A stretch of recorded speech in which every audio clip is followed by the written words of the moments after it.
necesario entonces darle la vuelta al trasvase, mirar otro trasvase, que no solamente sea una memoria histórica centrada en lo local, sino que haya una comunicación entre pueblos. Yo me alegro mucho que aquí hay personas que se manifiestan de Coyotepec, de Apasco, y esto es justamente lo que nos ha llevado a tratar de diseñar una región diferente, que no es la región recetada por la Secretaría de Desarrollo Territorial y Urbano, antes Secretaría de la Reforma Agraria, de Migracia, sino, ¿no? y que pone como un centro urbano de crecimiento de la población, como una ciudades del Bicentenario 2 a nuestra región, Zumpango, Tecámac, Tonanitla, Nextlalpan, y conectores asociados, ¿no? O sea, Tultitlán y Tultepec, sino que tenga en cuenta esta otra parte que está vinculada al norte de la Cuenca de México inexorablemente por sus vínculos hidrosociales, que es el Valle del Mezquital, e incorporar a esta discusión los dolores de la gente de allá, las tradiciones, o quiero decir, no solamente culturales, sino productivas de la gente de allá. No olvidemos que el Valle del Mezquital funciona en buena medida gracias a las actividades agrícolas que se desarrollan por la irrigación que llega vía ese trasvase de aguas residuales.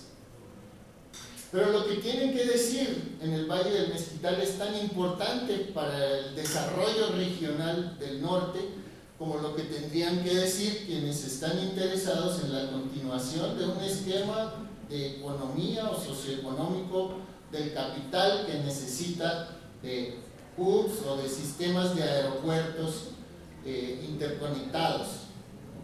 Entonces hay algo desigual, y hay un proyecto o una utopía por construir, un otro trasvase comunicativo basado en la memoria, de trabajo interno de los pueblos para poder sostener su propuesta de desarrollo, pero también de intercomunicación de estos pueblos. A esto hemos llegado porque se está haciendo, porque como dijo el doctor Gonzalo, hay resistencias, pero también hay retos en este proyecto.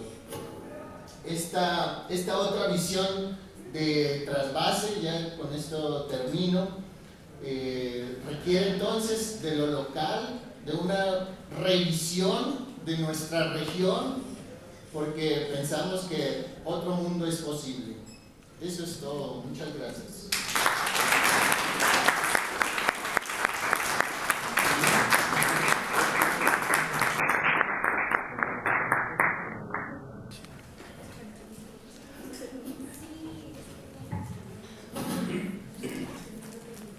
Muchas gracias. Bueno, continuamos con Beatriz Rivero Martínez. Ella es integrante de la organización 12 Pueblos Originarios de Tecámac, pedagoga de formación y actualmente maestrante en estudios latinoamericanos, ambas por la UNAM, educadora popular en temas de derechos humanos y construcción de paz con organizaciones de la sociedad civil en el fortalecimiento político a juventudes, familiares de víctimas de la guerra en México y organizaciones que se encuentran en procesos de búsqueda de verdad y justicia, además de organizaciones en defensa de la tierra y el territorio. Actualmente se desempeña como sistematizadora de procesos de formación política feminista. Bienvenida, Beatriz.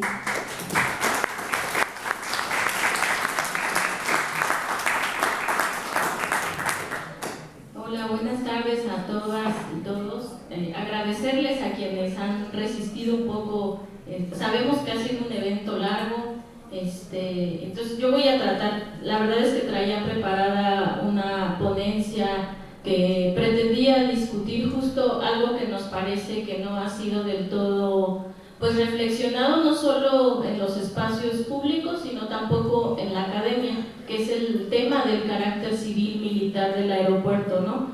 Y lo que nos parece una mirada contraria también, como, o sea, necesitamos sospechar de esa mirada de urbanización que gira ya sea del aeropuerto internacional en Santa Lucía o el aeropuerto en Texcoco, ¿no?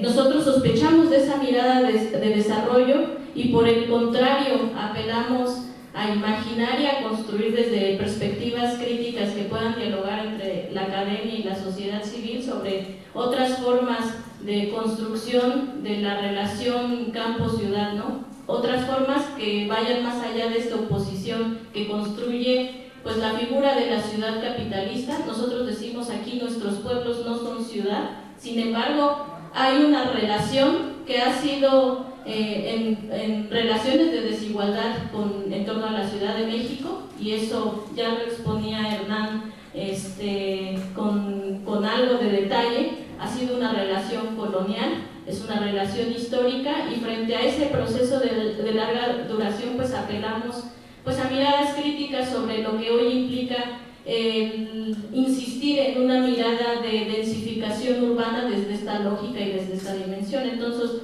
nosotros no queremos hacer una alegoría al desarrollo urbano, más bien por el contrario, decimos es necesario insistir en construir otras miradas sobre la apropiación y la construcción de formas de ocupación del territorio, ¿no? Y para eso pues tampoco hay una novedad, ¿no? Partimos, como bien decía uno de los compañeros, Mario, hay que recuperar la memoria histórica, ¿no?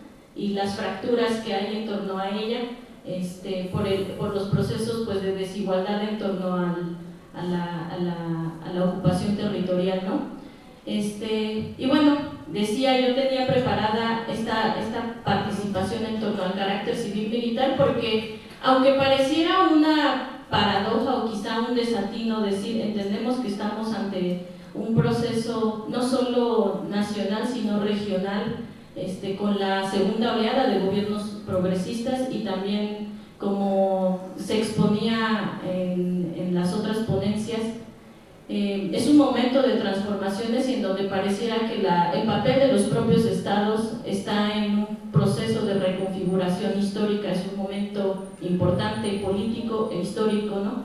Sin embargo, creemos que más allá de la discursividad, pues habría que apelar al abordaje estructural de las dinámicas, a la historización de esas estructuras, y preguntarnos si es posible hablar de este aeropuerto como un aeropuerto que está enfocado desde una perspectiva de urbanización neoliberal militarizada, ¿no?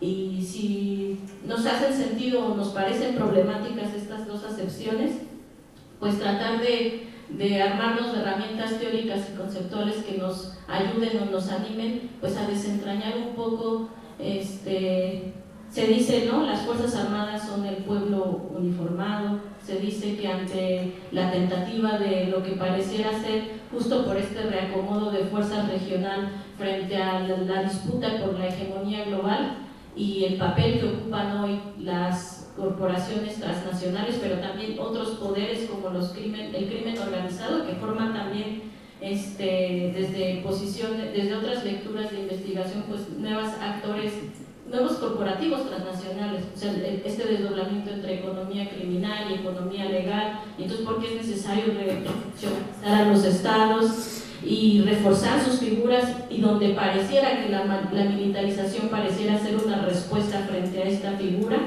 Pues nosotros decimos, habría que sospechar de eso, ¿no? Habría de sospechar que el aeropuerto aquí o en Texcoco, o aunque ahora tenga una cara progresista, no haya implicado un cambio de dinámica radicalmente distinta o distinta, ¿no? Entonces, frente a eso, quizá a partir de lo que nos parecen son dos afirmaciones fundamentales, o me parecen dos afirmaciones fundamentales. La primera de ellas, como recupera otro compañero que también ha hecho producción pues en algunos documentos, que es Vadillo, ¿no? Él dice, en realidad el aeropuerto, el AIFA, o un aeropuerto sobre la Cuenca de México, pareciera cerrar un área poligonal en el centro del país, ¿no? Es un proyecto geoestratégico en este sentido, y frente a eso, ya sea la interconexión regional de aeropuertos o el aeropuerto en Texcoco. En realidad pues habría que apelar a tratar de profundizar en esta dinámica regional que representa, ¿no? La segunda de ella es que decimos que los antecedentes de este modelo de urbanización en la zona norte de la Cuenca de México pues no son nuevos, y por lo menos desde una mirada como muy corta podríamos remontarnos a la década de los 90 con el inicio de la construcción de los proyectos inmobiliarios, pero bueno, que como bien han denunciado otros compañeros o lo compartirán, eso deberíamos de remontarnos siquiera tal vez a la segunda mitad del siglo pasado, ¿no? Y que bueno, para quienes vivimos como en estos municipios conurbados a la Ciudad de México en su zona norte, pues no nos pueden engañar sobre cuál es el rostro de esa urbanización, de la urbanización neoliberal, de la privatización de la vivienda, de la construcción de megaproyectos inmobiliarios, y lo que después se llamó en 2008 como el proyecto de las ciudades bicentenarias. O sea, ¿qué rostro de urbanización es el que conocemos? Pues el rostro de los basureros a cielo abierto, en donde vemos precarización de la vivienda, en donde para la construcción de materiales, para la construcción de estas obras se necesita pues el despojo territorial, los cambios de uso de suelo en pues lo que eran núcleos ejidales o tierra ejidal, ¿no? Entonces, bueno, cuestionar y dar cuenta del rostro que ha tenido ese proceso de urbanización, también en cómo han cambiado las dinámicas al interior de los pueblos. Y esto tampoco apela a una mirada romantizada del pasado, una romantizada tampoco de las comunidades y de sus formas, sino pues nuevamente como a dar cuenta de que esta mirada de progreso y desarrollo que se construye en torno a la ciudad capitalista y luego hoy a la ciudad urbana con también una construcción desordenada de asentamientos urbanos, pues no es, o sea, bueno, eso no es progreso y no es desarrollo, ¿verdad? Contaminación de mantos acuíferos, basureros a cielo abierto, en fin, problemas de violencia urbana también que apelan el crecimiento del sector informal, ¿no? En fin, la pérdida de formas de trabajo, en fin. O sea, habría muchos elementos de donde cuestionar ahí esa dinámica que ha implicado el proceso de urbanización, y frente a eso, pues decir que esto representa una continuidad. Incluso, bueno, me dejarán tal vez hacer una aseveración y me corregirán los compañeros, a ustedes si están como conocedores del tema, pero revisando los documentos operativos, al menos dos de los documentos base del Aeropuerto Internacional Felipe Ángeles y lo que correspondía al proyecto de Ciudades Bicentenario, como mirando la zona norte de esos proyectos, donde estaban conjuntos, o sea, toda una red de infraestructura, Huehuetoca, Zumpango, Tecámac, parecieran ser los mismos proyectos e intensificados, o sea, no hay una ruptura en esa dinámica o sea, esos proyectos se construyeron con el priismo, ¿no? Con una mirada, o sea, con esto apelo a mirar más allá de esta dinámica como de los partidos y como apelar a estas dinámicas estructurales, ¿no? Entonces, parecieran ser que son los mismos proyectos, que hay una continuidad de eso y que además pues nos advierten que va a haber toda una construcción de cerca de 250,000 casas más entre estos municipios, que se van a construir corredores industriales. Por ahí ya están las noticias del Temec Park, que se anuncia y se promete ser, que está cerca de Nextlalpan, que es se promete ser un corredor industrial más grande en Latinoamérica. Entonces uno dirá, wow, va a haber mucho trabajo, ¿verdad? Pero ¿qué trabajo? ¿Qué tipo de dinámicas? Sabemos también de las especulaciones de construcción de un corredor industrial de capital chino, que estaba como en disputa en Apasco, y luego se hablaba de Hueypoxtla, y por las cuestiones como de límites territoriales pues no se había podido consolidar ese proyecto, en fin, pero ahí está. Hay una pretensión de construir parques fotovoltaicos en Hueypoxtla, ¿no? Entonces, pues hablamos de un proceso de intensificación que ya es evidente. Si bien es cierto que el aeropuerto se inaugura el año pasado, sus documentos operativos hablan de 30 años de proyección en lo que se consolida esta obra, ¿no? Entonces, pues uno puede salir acá por las carreteras y ver que ya todo, bueno, que hay muchos anuncios de que la tierra se está vendiendo, ¿no? Y que, o sea, donde hoy uno ve que hay campo, que están las milpas, que están los espacios ahí, pues preocupa, ¿no? Que, o sea, porque sabemos lo que ha implicado el costo de la urbanización en la zona y vemos que muy posiblemente en este transcurso de años, si no hay como una reflexión pues crítica sobre estos procesos, pues mañana veremos muchas casas, ¿no? O oxxos, o tiendas departamentales. Entonces, decir que se trata de vuelvo al tema de un aeropuerto militarizado, ¿no? Porque ustedes saben, la concesión la tiene una empresa que ahora está pasando con un proceso de complejidad donde también pues se le dan atribuciones para operar el Tren Maya, incluso se advierte que se va a transformar recuperar este nombre de Mexicana, ¿no? Entonces, hay toda una dinámica que nos parece distinta y que, si bien hay continuidades, también hay algunas rupturas, ¿no? Porque, pues ahora apelamos a que, si bien las Fuerzas Armadas son una estructura al interior de los estados, pues es su estructura armada, es su estructura militar, pero también ahora es una corporación, ¿no? O es lo que se nos dice. El ejército es una corporación, la Sedena se está configurando como una corporación y no solo eso, está a cargo de puertos, pero también de megaproyectos, ¿no? Y como es el caso del Felipe Ángeles. Entonces se podrá decir quizá que justo para nadie es un asunto extraordinario que estamos en una situación de conflictividad y guerra que le ha costado más de 300,000 muertos al país.